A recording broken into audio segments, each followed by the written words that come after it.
Hello everyone, my name is Sakshi Pawar. I am a student of Dixon Institute from batch 22. So today's topic for daily task video is the respiratory system. So the respiration is a procedure in which atmospheric air is exchanged with the carbon dioxide at the respiratory surface, that is lung. During this process, the food is oxidized to produce carbon dioxide, water and energy.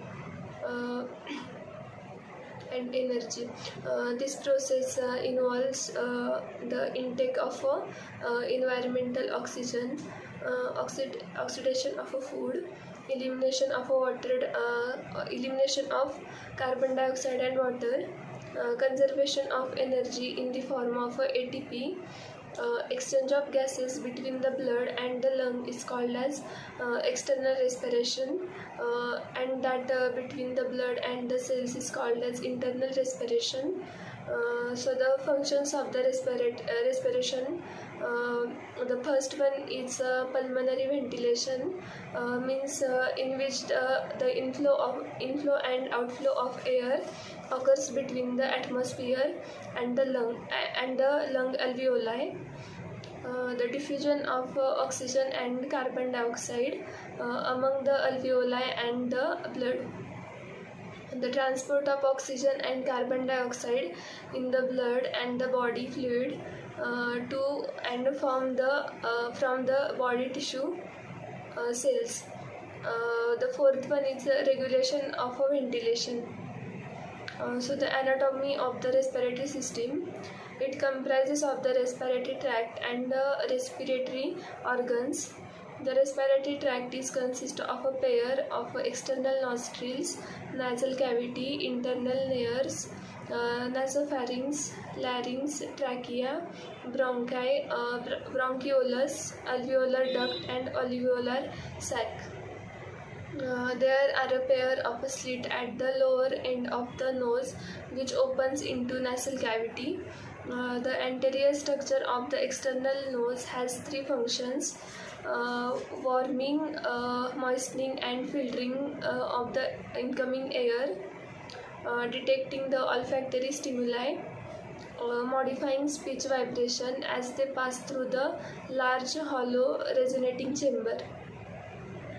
The nasal cavity is the large cavity lined by the mucous secreting epithelium, and it is divided into two nasal chambers by the nasal septum. Anteriorly, the nasal cavity merged with the external nose, and posteriorly it is communicated with the pharynx through two openings called as internal layers. In nasal chamber, air is cleaned, warmed and filtered. So the next part is the pharynx. The pharynx is about 12 to 14 centimeter long hollow tube behind the nasal and mouth cavities and larynx. Thus it is belong to both respiratory and digestive system. The air flows into the anteriorly placed larynx and food goes into the posteriorly esophagus. During swallowing, the epiglottis covers the entrance of the larynx. So the larynx is also known as voice box. It is small box-like structures situated in the neck, anterior to the esophagus, and it is supported by these cartilages. The first cartilage is thyroid cartilage, which is also called as Adam's apple, cricoid cartilage, arytenoid cartilage. So the working of the larynx is when sound is not produced, vocal cords remain at an acute angle inside the larynx, but for the production of a sound, vocal cords are brought parallel and closer to each other with the help of laryngeal muscles.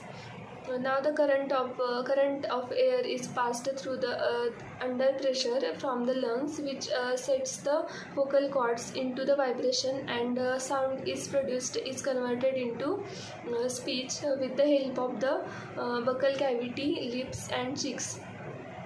The next part is trachea, which is also known as windpipe. It is a long thin-walled tube running through the neck, which is supported by the C-shaped cartilaginous ring, which prevent it from the collapsing.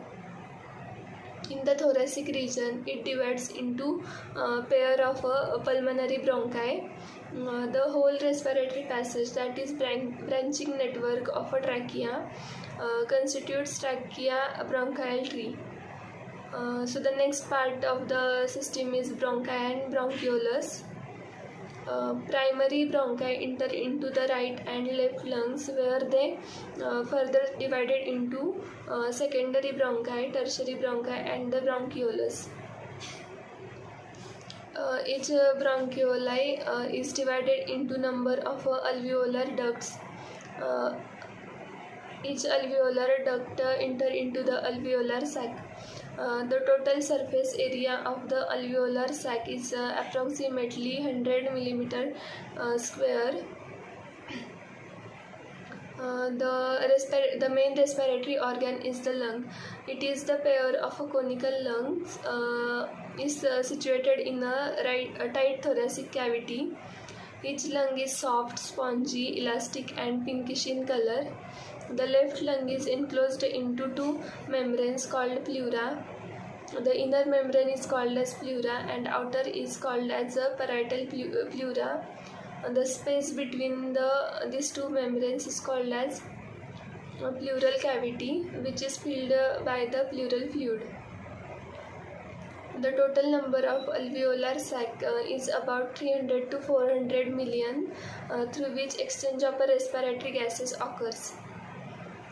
So in the mechanism of breathing, lungs do not have their own well-developed musculature.